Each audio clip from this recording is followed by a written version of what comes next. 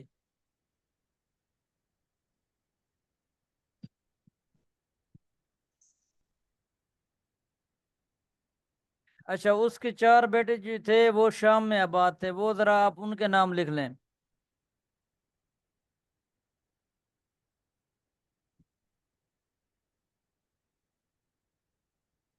Number 1 لخم، لام خامیم، لخم۔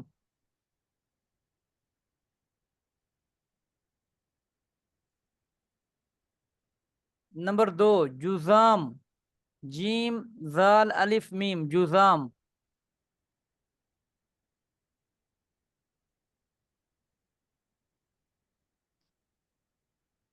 Number 3 عاملہ، عین الف عا میم لام ہا، عاملہ۔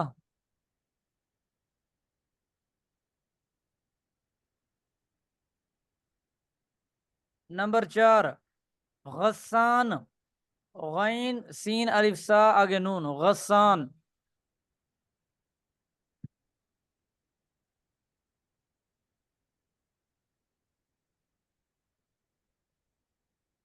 جی لکھ لیے آپ نے؟ جی لکھ لیا۔ جی یہ ٹوٹل 10 تھے، ان میں جی سے جو استاد جی 6 تھے وہ یمن میں آباد تھے، اور 4 جو تھے وہ ملک شام میں آباد تھے۔ اب اس کے اندر تھوڑی سی شام۔ تفصیل ہے کہ بعض حضرات نے یہ کہا ہے کہ یہ جو ان کے اوپر عذاب آیا تھا، یہ جو ہے اس کے بعد، یعنی عذاب کے ڈر کی وجہ سے جو ہے کچھ بیٹے جو ہے وہاں چلے گئے تھے، اور کچھ بیٹے جو ہے وہ یمن کی طرف آ گئے تھے، اور کچھ شام کی طرف چلے گئے تھے۔ لیکن بعض حضرات یہ کہتے کہ نہیں، یہ پہلے سے ہی وہ ایسے ہی مقیم تھے، کچھ وہاں تھے اور کچھ یہاں تھے، ٹھیک ہے۔ اس کے بعد یہ جو سبا ہے، سبا کا اپنا اصلی نام کیا تھا؟ اس کا اپنا اصلی نام تھا عبد شمس، عبد شمس اس کا اصلی نام تھا۔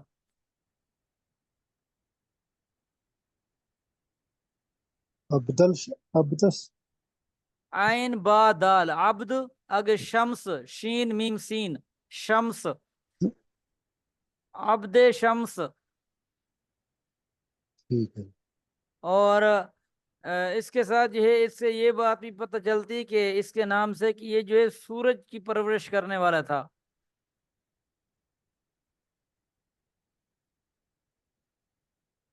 ٹھیک ہے۔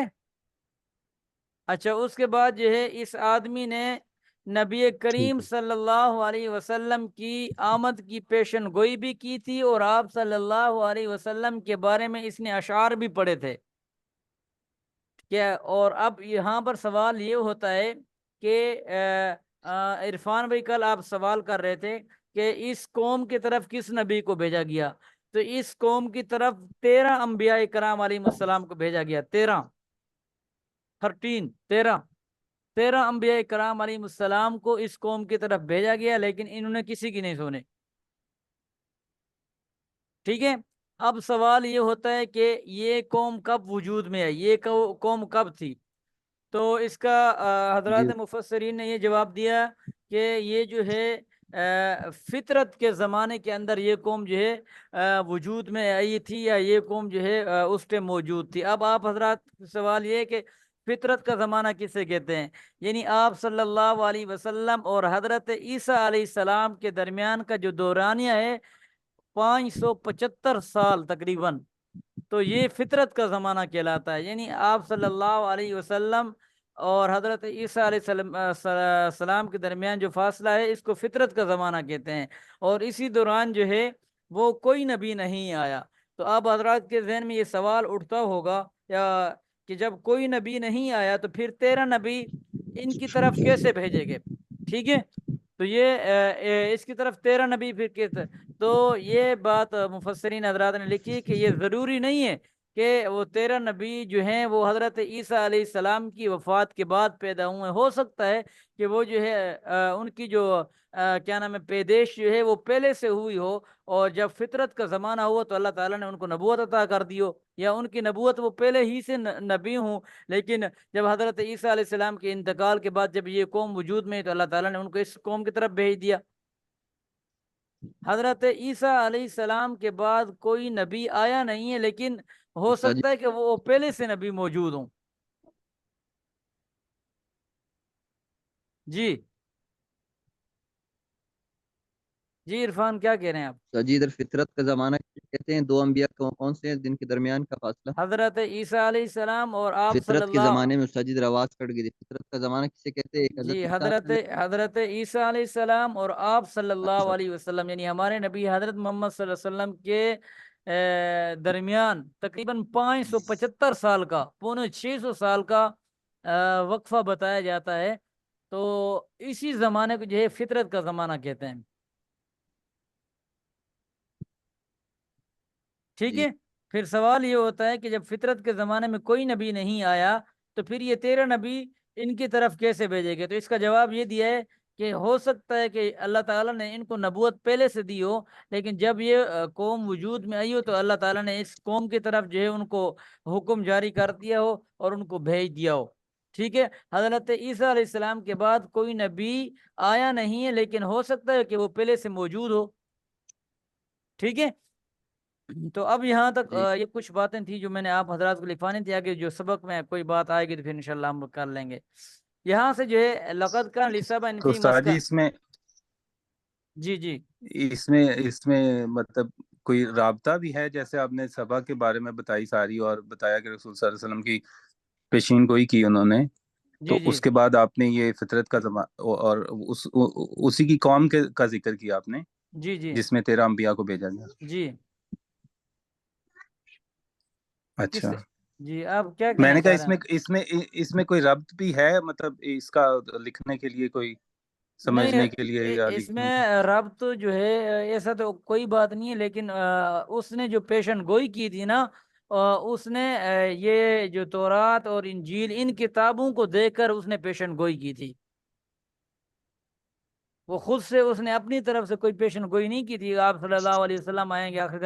انہوں نے کیونکہ یہ حضرت عیسیٰ علیہ السلام چونکہ پہلے گزر چکے تھے، اور انہوں نے اس کتاب، کیونکہ انجیل حضرت عیسیٰ علیہ السلام کے اوپر نازل ہوئی تھی اور اسی کتاب کے اندر تو آپ صلی اللہ علیہ وسلم کی آمد کا ذکر ہے، تو اس نے شاید غالباً مفسرین حضرات نے بھی یہ لکھا ہوا ہے کہ شاید اس آدمی نے ان کتابوں میں سے کسی کتاب اس کے سامنے آئی ہو اور اس نے بھی آپ صلی اللہ علیہ وسلم کی پیشن گوئی کر دی، اور اس میں اور کوئی ربط والی بات تو نہیں ہے اس میں. اور ٹھیک ہے.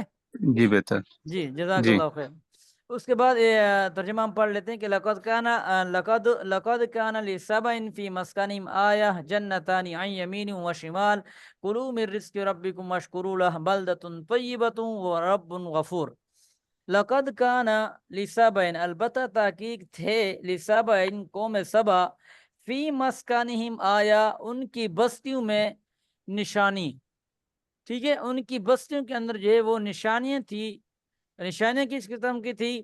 کہ جنتان عن یمین و شمال، کہ اللہ تعالیٰ نے 2 باغ پیدا کیے تھے، ان کے دائیں جانب بھی اور ان کے بائیں جانب بھی. جنتان کا مطلب 2 باغ. اب میں نے یہ واقعہ کل تقریباً تفصیلاً بتا دیا آپ حضرات کو کہ کیا نام ہے، یہ جو لوگ ہیں اللہ تعالیٰ نے ان کے اطراف میں جو ہے باغات لگائے دیے تھے.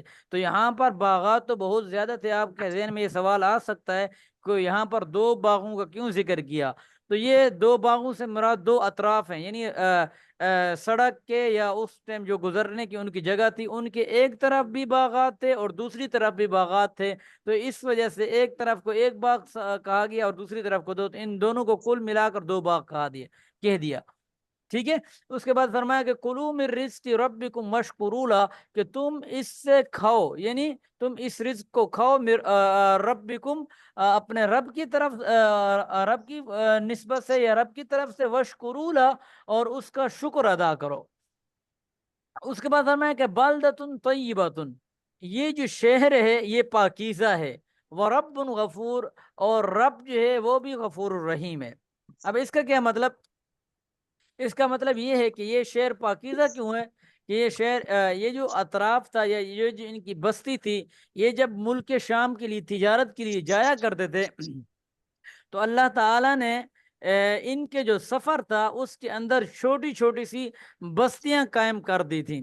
بستیاں بھائی مانا جیسے آج کل ہم اگر لاہور سے جاتے ہیں فیصل آباد تو بیچ میں کئی شہر آتے ہیں تو بندہ، تو اس زمانے میں کیونکہ ٹریفک وغیرہ تو یہ تو سسٹم نہیں تھا، تو یہ لوگ پیدل جاتے تھے یا جس طرح بھی جاتے تھے، اونٹوں پر جاتے تھے یا جس طرح بھی جاتے تھے۔ تو اللہ تعالیٰ نے ان کے جو سفر تھا اس کے اندر چھوٹی چھوٹی سی بستیاں بنا دی تھی تاکہ یہ لوگ جو ہے یہ اپنا ذہن کے اندر یہ بٹھا کر جائیں کہ اگر میں یہاں سے چل رہا ہوں یا میں یہاں سے جا رہا ہوں تو میں فلاں جگہ پر پہنچ جاؤں گا اس ٹائم تک، اور میں جا کے وہاں پر آرام کر لوں گا یا کھانا پینا جو ہے وہاں پر کھا لوں گا۔ تو اللہ تعالیٰ نے ان کے اس سفر کو کم کرنے کے لیے اور بوجھ کے اوپر ان کا جو دماغ میں نہ بٹھانے کے لیے اللہ تعالیٰ نے یہ جو ہے کیا نام ہے بستیاں بنائی تھی۔ اور دوسرا یہ کہ ان بستیوں کے اندر یہ جو بچھو وغیرہ تھے یا کیا نام ہے یہ جو جوئیں وغیرہ ہوتے ہیں، اس طرح کے جو سانپ وغیرہ، تو وہ ان بستیوں کے اندر نہیں آتے تھے۔ ہاں اگر کوئی آدمی جس کے کیا نام ہے جوئیں ہیں سر کے اندر یا کسی کو کسی اور کیڑے مکوڑے اس کے اوپر مسلط ہیں، یا جس طرح بھی کوئی اگر اس طرح کا بھی آدمی اگر اس بستی کے اندر آ جاتا تو وہ بھی وہ سب کے سب مر جاتے اس آدمی سے، ٹھیک ہے۔ تو اللہ تعالیٰ نے ان کو اس طرح، اور دوسری ایک یہ جو علاقہ تھا یہ ڈکیتی اور چوری وغیرہ سے یہ پاک تھا، اس وجہ سے یہاں پر بلدۃ طیبۃ کہا گیا ہے۔ ورب غفور، اور رب بھی غفور الرحیم، یعنی اس کا یہ مطلب ہے کہ اگر تم دنیا کی نعمتوں کا شکر ادا کرو گے تو اللہ تعالیٰ آخرت کے اندر اس سے ڈبل آپ کو عطا کریں گے۔ اس کے بعد آگے فرمایا کہ فَأَعْرَضُوا فَأَرْسَلْنَا، پس انہوں نے اعراض کیا، انہوں نے انکار کیا۔ فَأَرْسَلْنَا، پس ہم نے بھیجا، علیہم ان پر، سیل العارمی، سیل کا مطلب ہوتا ہے بہا دینا، اور العارم کا مطلب ہوتا ہے بند، یعنی وہ جو پانی کو روکنے کے لیے کوئی بند بنایا جاتا ہے۔ تو میں نے آپ حضرات کو اس واقعے میں بتا دیا کہ پہلے نا یہ جو علاقہ تھا یہ آپ حضرات سب نے یہ واقعہ پڑھنا ہے، اس کے اندر میرے ساری باتیں نہیں بتا پاؤں گا، تو آپ نے یہ 163 نمبر جو میں نے آپ کو وہ تفسیر سینڈ کی ہوئی ہے، وہ تفسیر عثمانی جو آخری 10 پارے کے ہیں، اس میں آپ نے 163 نمبر صفحے پہ جا کے اس کا پورا واقعہ پڑھ کے آنا ہے کل، ٹھیک ہے۔ اور اس کے بعد فرمایا کہ سیل العارمی بہا دیا، یا العارم کا مطلب ہوتا ہے بند۔ وبدلناہم، اور ہم نے بدلناہم ان کو تبدیل کر دیا، بجنتہم ان کے 2 باغوں کے عوض، جنتین 2 باغ۔ پہلے تو 2 باغ ایسے تھے کہ اس سے وہ کھاتے تھے پیتے تھے اور ادھر میوہ جات تھے اور کیا نام ہے اس سے جو ہے وہ سکون حاصل کرتے تھے، لیکن اللہ تعالیٰ نے 13 نبی بھیجے ان کی طرف، لیکن انہوں نے ان کا انکار کیا۔ تو اللہ تعالیٰ فرما رہے ہیں کہ ہم نے ان کے ان 2 باغوں کو جس کے ذریعے سے وہ معاش اور میوہ جات اور یہ چیزیں کھاتے تھے، تو ہم نے ان کے 2 باغوں کو تبدیل کر دیا جنتین، ایسے 2 باغوں کے ساتھ، ذوات اکل خامتن، کہ جن کا جو میوہ تھا وہ بد مزہ تھا، یعنی جس کا ذائقہ نہیں ہوتا وہ ان کا میوہ بن گیا۔ وَأَصْلٍ کا مطلب ہوتا ہے جھاؤ، اس کا آپ ترجمہ سن لیں۔ وشین کا مطلب ہوتا ہے اور کچھ، اور من صدر قلیل، تھوڑی سی بیری میں۔ اب یہ جو کیا نام ہے اللہ تعالیٰ نے جب انہوں نے اللہ تعالیٰ کی بات، اللہ کے نبی انبیاء کی بات نہیں مانی، تو ان کی بستی کے باہر ایک بند تھا جو، اور اس بند کو اللہ تعالیٰ نے حکم دیا اور وہ بند گیا ٹوٹ۔ جب وہ بند ٹوٹا تو یہ ان کی پوری بستی کے جو گھر تھے یا یہ جو باغات تھے، یہ سارے کے سارے جو ہے یہ ختم ہو گئے۔ جب ختم ہو گئے تو جو کیا نام ہے کچھ بچے کچھ رہ گئے تھے، تو ان کا ذائقہ ایسے، پہلے اگر کسی پھل کا ذائقہ میٹھا تھا تو ان کا جو ہے وہ کڑوا ہو گیا، بد مزہ ہو گیا، یعنی کوئی ذائقہ ان کا تھا ہی نہیں۔ اور یہاں پر یہ جو سدر کا ذکر کیا ہے، یہ جھاؤ کا مطلب ہوتا ہے کانٹے دار وغیرہ درخت جو ہوتے ہیں، اس طرح کے جو ہے وہ کیا نام ہے وہ رہ گئے۔ اور من صدرن کلیل کا مطلب ہوتا ہے بیری بیری ایک بیری وہ ہوتی ہے کیا نام ہے جو کیا نام ہے باغات کی خوبصورتی کے لیے بنائی جاتی ہے. یہاں پر وہ بیری مراد نہیں ہے بلکہ اس سے مراد وہ بیری ہے جو جنگلات کے اندر ہوتی ہے جو کانٹے دار چیزوں کے ساتھ جو ہے وہ مشہور ہوتی ہے جس کا جو پھل ہوتا ہے وہ کیا نام ہے کڑوا ہوتا ہے. تو یہاں پر وہ بیری مراد ہے. ٹھیک ہو گیا. اس کے بعد فرمایا کہ ذالک جزیناہم بما کفروا کہ اسی طرح ہم نے ان کو جزا دی بما کفروا بسبب اس کے جو انہوں نے انکار کیا. اب ایک انکار کا مطلب کفر کو مطلب ہوتا ہے ناشکری اور ایک کا مطلب ہوتا ہے کفر کرنے والا. تو یہاں پر دونوں مراد ہیں کیونکہ اللہ تعالیٰ نے ان کو نعمتیں عطا کر دی تھی انہوں نے ان نعمتوں کی ناشکری کی اور جو انبیاء کرام علیہ السلام اللہ تعالیٰ نے ان کی طرف بھیجے تھے انہوں نے ان کا انکار کر دیا گویا انہوں نے کفر کیا. تو دونوں ہی بیماریاں ان کے اندر پائی جا رہی تھی. تو اللہ تعالیٰ فرما رہے ہیں کہ ہم نے ان کو جزا دی ان بیماریوں کی وجہ سے. آپ اس کا ناشکری بھی کر سکتے ہیں آپ اس کا کفر بھی کر سکتے ہیں. وَهَلْ نُجَازِي کیا ہم جزا نہیں دیں گے اِلَّا الْكَفُورَ مگر ناشکروں کو. یعنی اللہ تعالیٰ فرما رہے ہیں کہ جو ناشکرے ہوں گے ہم ان کو اسی طرح ہی جزا دیں گے.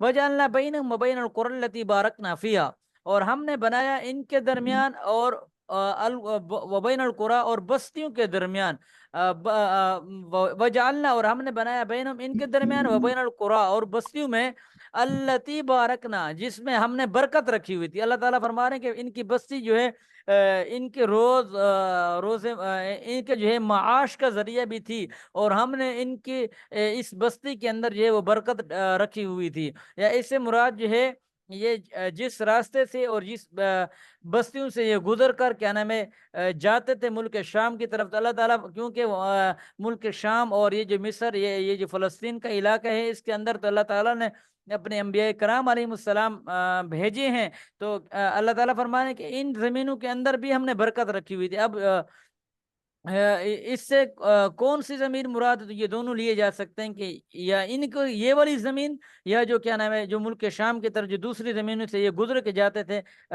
تو یہ بھی مراد ہو سکتا ہے کہ اللہ تعالیٰ فرما رہے کہ ہم نے اس کے اندر برکت رکھی تھی. فیہا قرآن ظاہرتن فیہا قرآن ظاہرن کا مطلب ہے ایسی بستیاں ظاہرتن کا مطلب ہے جو رائے راست پر نظر آتی تھیں. یعنی میں نے آپ کو بتایا کہ چھوٹی چھوٹی بستیاں اللہ تعالیٰ نے قائم کر دی تاکہ ان کا جو سفر ہے وہ کم ہو جائے. وقدرنا ایک انعام ان کے اوپر اللہ تعالیٰ نے یہ کیا تھا کہ چھوٹی چھوٹی بستیاں قائم کر دی تھی. وقدرنا اور منزلیں بھی مقرر کر دی تھی فیہا اس میں السیرہ آنے جانے والوں کے لیے. وقدرنا کا مطلب اور منزلیں بھی مقرر کر دی فیہا السیر اس میں آنے جانے والے کے لیے. یعنی جو بندہ یہاں سے کسی بستی میں جاتا ہے تو وہ اپنا دماغ یہ سوچ کر جاتا ہے کہ میں فلاں بستی میں اس ٹائم تک پہنچ جاؤں گا اور میں جو ہے وہاں پر آرام کر لوں گا اور آرام کرنے کے بعد میں وہاں پر کھانا کھا لوں گا اور ادھر سے اگر میں اس ٹائم نکلوں گا تو اس ٹائم تک اگلی بستی میں پہنچ جاؤں گا. ٹھیک ہو گیا. تو یہ اللہ تعالیٰ نے جو ہے رائے راست کے اوپر جو ہے ان کے لیے بستیاں قائم کر دی تھی. اس کے بعد فرمایا کہ سیرو فیہا تم چلو ان بستیوں میں لیالیہ کا مطلب راتوں رات. یعنی تم اس کے اندر راتوں کو چلو وہ ایام امن یا دنوں کو چلو آمینین امن کے ساتھ. میں نے آپ کو بتایا کہ ایسی بستیاں تھی ان کے اندر جو ہے کیا نام ہے کوئی ڈکیتی وغیرہ یا چوری وغیرہ اس طرح کا کوئی چکر نہیں تھا. بالکل معمون بستیاں تھیں امن والی تھی. فقالوا ربنا پس انہوں نے کہا اے ہمارے رب باعد بین اسفارنا کہ دور کر دے ہم سے ہمارے اسفار کو. یعنی کیا مطلب اس کا مطلب یہ کہ یہ جو بستیاں اے اللہ تو نے ہمارے لیے قائم کی ان کو ختم کر دے اور جو ہمارا سفر ہے وہ مشکل بن جائے. کیونکہ ایک بندہ ہے اگر یہاں سے کراچی پیدل جانے کا سوچے گا تو وہ جو ہے یا یہاں سے آپ کراچی تو بہت دور کی بات ہے ہمارے لاہور سے قریب فیصل آباد پڑتا ہے تو فیصل آباد جانے کو وہ بہت سوچے گا کہ میں اگر پیدل جاؤں گا تو میں کیا نام ہے کتنے گھنٹے میں پہنچوں گا کیا ایسا یا کتنے دن مجھے لگ جائیں گے یا کتنے مہینے مجھے لگ جائیں گے. تو انہوں نے یہ کہا اب اللہ تعالیٰ نے تو ان کی آسانی کے لیے بستیاں مقرر کر دی تھی لیکن آگے انہوں نے کہا کہ یا اللہ اے ہمارے رب ہم سے جو ہے ان بستیوں کو جو ہے وہ دور کر دے. یعنی دور کر دے مطلب ان بستیوں کو ختم کر دے تو ہمیں جو وہ مشکل سفر ہے تو وہ ہمیں پسند ہے ہم اس کے اوپر ہمیں وہی والا مشکل سفر جو ہے وہ عطا کر دے. ان کا مطلب یہ تھا.